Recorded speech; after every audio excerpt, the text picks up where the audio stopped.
L'instant sera donné, le coup d'envoi symbolique et ça y est déjà. FC Renaissance ya Kinshasa, bana ya Fibo, batenaki en échec tout puissant ya Mazembe samedi na stade de Martyr ya Kinshasa na cadre ya 13e journée ya Linafoot.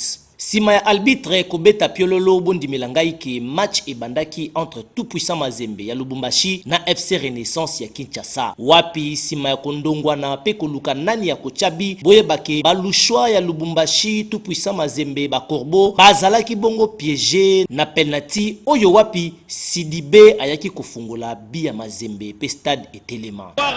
Pour juger l'angle, mais ça va faire un deuxième penalty. Ba leader ya championnat ya Linafoot tout puissant Mazembe lokola bayebi masolo yango malamu pe ba maîtriser terrain stade de Martyr kitoko bondi melangai ki na 37e minute ya jeu avant ba kende mi-temps nde bayaki kofongola poto ya FC Renaissance na mombombo ya tir ya musika stade etelema pour tout puissant Mazembe ayaki ko égaliser pe match et commis ya un but partout. Si on n'a pas très bien vu la frappe, voici comment est-ce que le TP Mazembe vient égaliser.